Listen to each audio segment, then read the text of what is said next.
Welcome to Everything All Right, where today my guest is the fabulously talented and very versatile Louise Beech.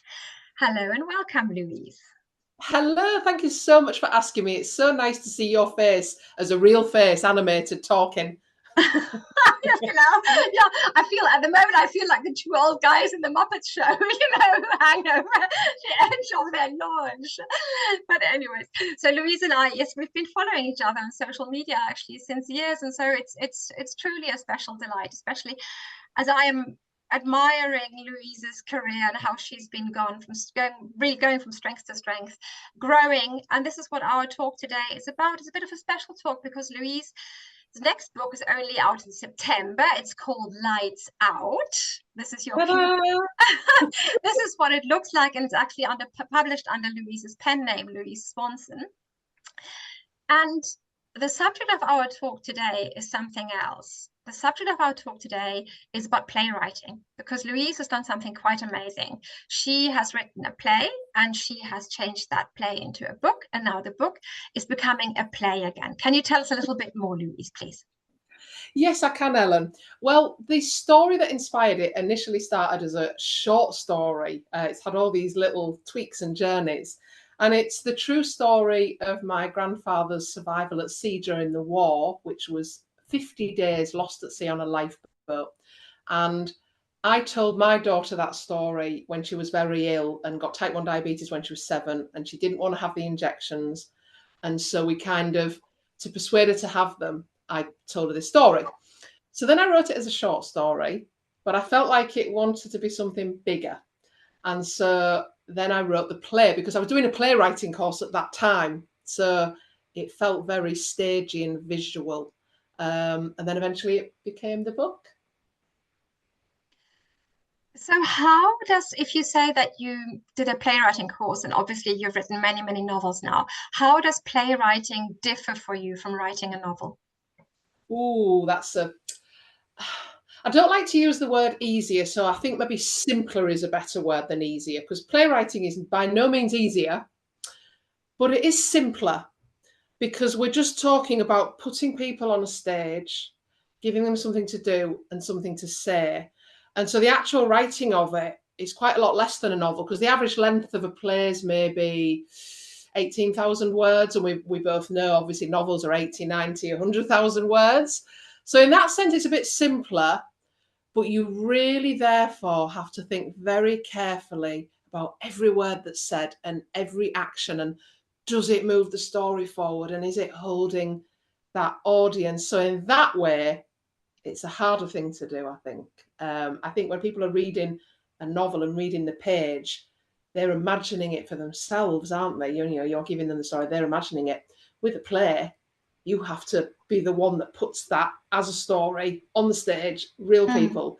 So it's very different, yeah. Everything is just in the dialogue. So when you now went back with all your experience as a novelist, did you change a lot at the play before you sent it out or offered it? Yeah, I did. Obviously, the play was first, then the book. And then when I went back to the play last year and thought about, sending it out, I'd learned a lot from writing the books. And yeah, there were certain things that were in the book that I then added to the play, certain things like they took out. But I read it from, cover to cover, the play, like aloud, to sort of hear it, because that's really important, because the words are going to be said. It's best to hear what they sound like. So yeah, it's a more precise thing. It's the whole story has to be told in kind of a shorter time and a shorter way. And you don't want to lose those special details. So it's really hard to pick absolutely what has to be included in a play more than the book. Yeah. And are those moments at sea, are they anchored in reality, or is it like a World War II Life of Pi? It sounds a little bit like it. It's very intriguing. You know what? Genuinely, I love the Life of Pi film, and it's not entirely unlike that, because that's about storytelling, isn't it, and survival. Gorgeous. Yeah, I love that. I love the book. Yes, it is. So the stage will be two pieces. There will be a lifeboat that my grandfather was on, and it will be hopefully attached to a bed where the mum and daughter tell the story. So it's across time and across sea, but very united across the distance.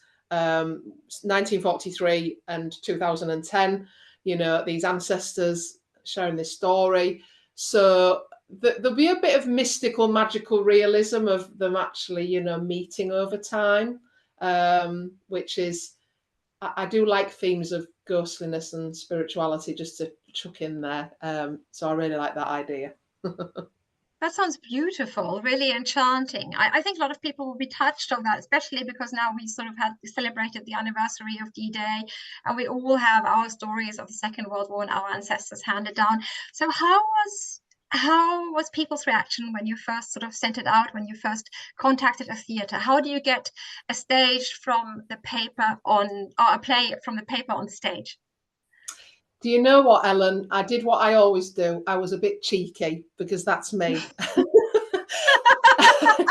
I like that. There was no professional. There was no professional process. I was basically at a theatre in my area, which is the East Riding Theatre in East Yorkshire. Lovely old theatre that's an old church. And I was seeing a show that a friend of mine was in, because I used to work in a theatre. I used to be an usher, so I know quite a few actors. And she said to me, just weirdly out of the blue, she said, "Did you know that that's the artistic director of this theatre over there?" And it just came to me in the moment, "Do you know what? I'm going to go and tell him about How to Be Brave." So I did. Simple as. And he said, "Send it to me. I'll have a look." And I wasn't hopeful. I just thought, we'll see. And about 2 weeks later, he messaged me and he said, "I absolutely love this and I would love to bring it to the stage." So I was quite lucky. It was that simple. And is it now one troupe of actors who's going on tour with it? Were you involved in the casting? Tell us a little bit about that, please. So yes, it's one troupe of actors. Yeah, there are 5 of them, and 2 of them have been chosen. 3 of them, the auditions are in a couple of weeks, so that'll be exciting. And I had a little bit of input because the lovely actress who told me that that's the artistic director to go and speak to him, she's going to play the main character. So it's a little bit spooky sometimes. And I used to work with her as well, and now she's going to play the character that's me, and it's kind of odd. So yeah, it's the same gang, shall we say, and they're going to take it on tour on the 22nd of October across East Yorkshire, North Yorkshire, ending at the theatre where I approached the guy. It's going to end there for a week's run, so it's just a bit magic. And could you imagine to sort of take it further and think it might go national, or it might go? Certainly, the subject is universal. There's a real mood for it out there. I would love that to happen, Ellen. I really would. So hopefully we might invite some theatre makers from out of town. That's what they said they would try and do, you know, get some people from down south up here to see it. So watch this space. Gosh, I would love that. It would be just magic to take it elsewhere. Yeah. Something that always fascinated me about your creation, or what I liked especially, are the titles of your books. I think they're all like The Lion Tamer Who Lost, Call Me Stargirl. There were always something special. Are there other books that were plays, or that you could imagine becoming plays?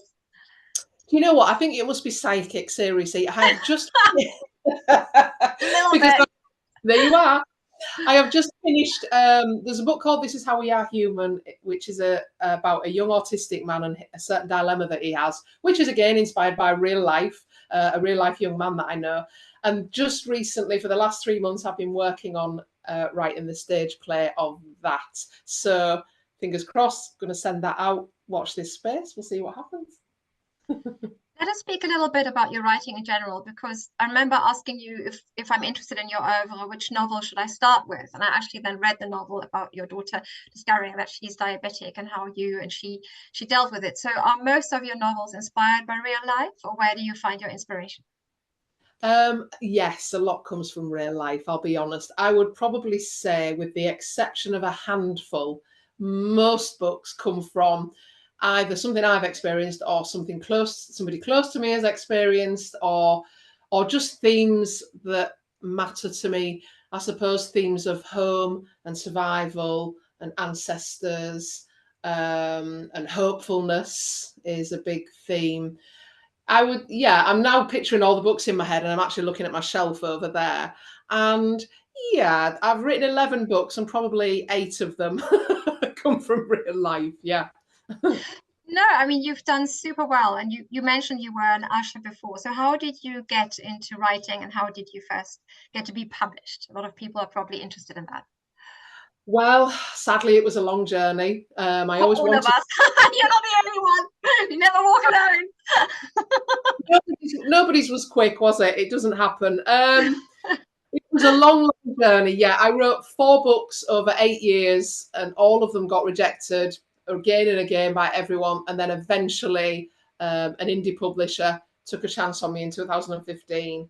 And luckily, since then, I've probably had a book published every year. But yes, it was very hard because I didn't go to university. I don't know anyone in the industry. So really, it was just, again, having to be cheeky and put myself out there and, network, which we all have to do, don't we?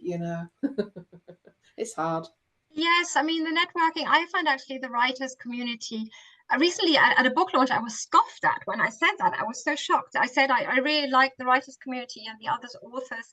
I feel there's so much support and so much cheering each other on because we all know how hard it is. So when this other author scoffed at me, I thought, oh my God, what That's life is she unfair. living? Yeah, there's so much support, isn't there? There Really. really is. I love it. I mean, I've never known such a supportive community. You obviously on all the social media platforms, that's where you interact with these people, and yeah, it's wonderful. It's just little bit magic. So I'm really surprised somebody would have that reaction. Yeah. And so when you first got published, you didn't have an agent, which is a very rare thing. Has that changed? It has. I have a lovely agent now called Emily Glenister. She's very popular. I know a lot of people who say, is she accepting books at the moment? Is she accepting authors at the moment? She's absolutely wonderful, a real firecracker, and it's lovely to have someone you'll know who's just on your side, who just deals with all those things for you that you maybe don't know how to do or don't want to do, and they do it for you. So was that then quite easy to convince her to represent you after you had already published so many novels, or how was that process for you? It was easy just because we had an immediate connection, so that Okay. made it easy. Do you know what I mean? It's like when I contacted her, then she rang me. It was as if we were old friends. It just worked, and so yeah, it was easy because of that. Yeah. You're both firecrackers. Yeah. Okay. So what would be your top tip from now your sort of elevated position? What would be your top tip for nascent novelists? Oh my word. I'm not in an elevated position. I mean, for a start, I'm sitting on the floor doing this, so I'm not really in an elevated position. Oh my word, top tip. Do you know what? I know I use the word being cheeky, but there's a lot to be said for being cheeky. And by that, I don't mean being rude, obviously. I just mean grabbing a moment when it comes, or just thinking on your feet. If that opportunity arrives, just think, do you know what? Just do it because I'll regret it. Like me speaking to the artistic director and being cheeky. That was how I got my book deal. I just tweeted a publisher describing the book, and they let me send it to them. So yeah, just take those opportunities when they come, and just be a little bit daring and a little bit cheeky, as long as you're polite. Yeah, a polite carpe diem. Never Yeah, goes amiss. that's it. Exactly. And describe us your writing day. So are you a full-time writer now, or are you still working in a theatre? I am a full-time writer now. I gave up working in the theatre about 2 years ago. I do miss it and love it, but I was just so very, very busy. It was tiring because I was writing all day and then working all evening and all weekend, so I just never had a day off. So I'm sad and I miss it, but yeah, a full-time writer. And when I'm working on a novel or a play now, I'm a morning person. I tend to be at my desk. I do a walk in the morning, and then I'm at the desk from 8, and it's writing till at least about 3. And then in the evening, I tend to switch off because I'm an early bird and I get tired in the evening.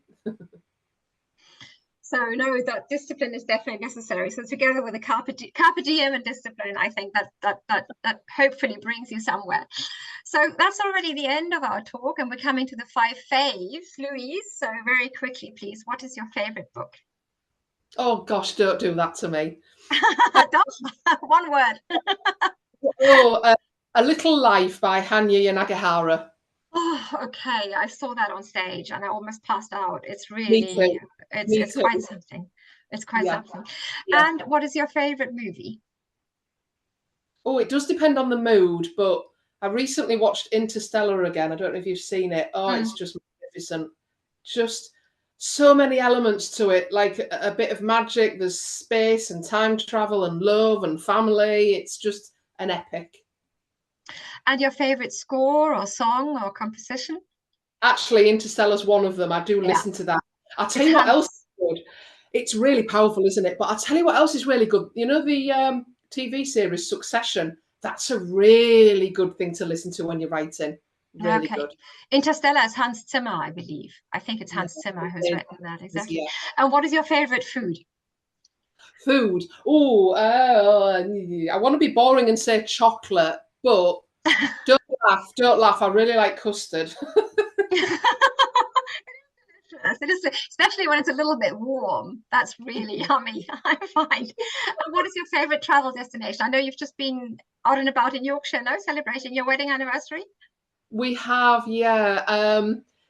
My favourite place I've ever been where, oh, it's a toss-up between, I love New York, love it.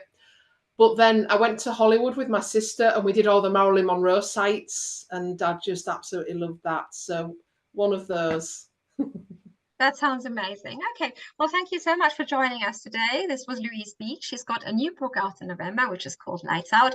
But today we spoke about her journey from play to book and from book to play and everything about playwriting. So thank you so much, Louise. It was super interesting. And please switch on next week. I'm Ellen Alpsten. This is Everything All Right. Thank you.